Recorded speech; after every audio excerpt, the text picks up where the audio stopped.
Assalamualaikum warahmatullahi wabarakatuh. Nama saya Muhammad Rizky Purwanajili. Saya mahasiswa Pendidikan Sejarah angkatan 2018. Nah, pada mata kuliah Sejarah Demokrasi Liberal dan Terpimpin, saya akan menjelaskan mengenai tentang Kabinet Sukiman, di mana Kabinet Sukiman ini berada pada masa demokrasi liberal.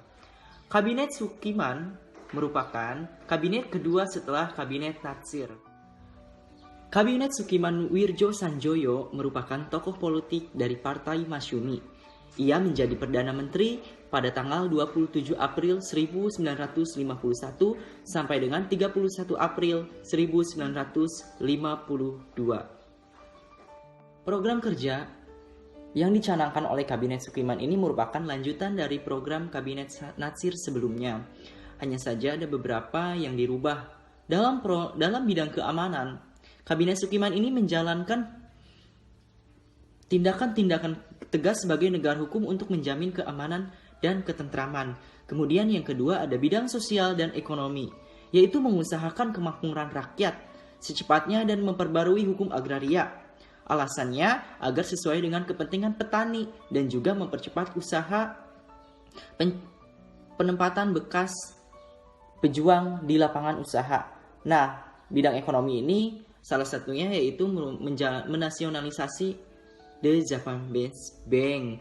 Kemudian ada yang kedua yaitu memberikan THR atau tunjangan hari raya. Dan yang ketiga adalah melakukan perjanjian Mutual Security Acts atau MSA dengan Amerika Serikat. Dan yang ketiga yaitu mempercepat persiapan pemilu. Namun di sini belum dicanangkan karena kegagalan. Ada di bidang politik luar negeri. Politik yang dijalankan oleh Kabinet Sukiman ini merupakan politik luar negeri bebas aktif. Dan yang kelima di bidang hukum. Di bidang hukum ini adalah Kabinet Sukiman menyiapkan undang-undang tentang pengakuan serikat buruh, perjanjian kerjasama, kemudian pemberian upah minimum, dan penyelesaian pertikaian buruh.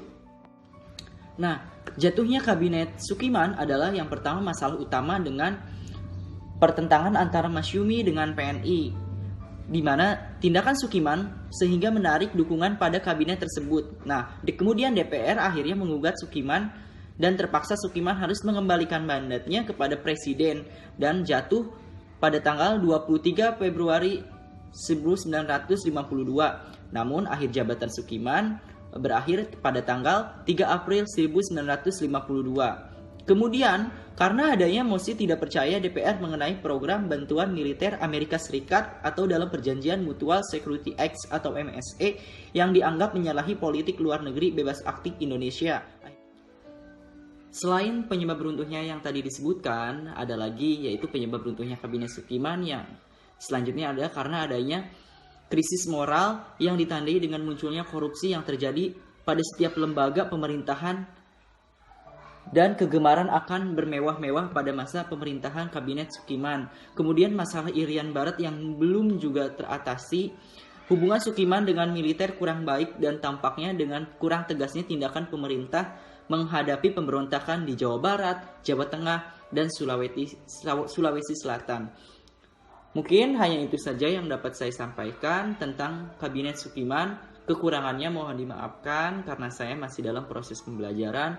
Saya ucapkan terima kasih kepada Ibu Eko Rebawati sebagai dosen pengampu pada masa demokrasi liberal dan terpimpin. Assalamualaikum warahmatullahi wabarakatuh.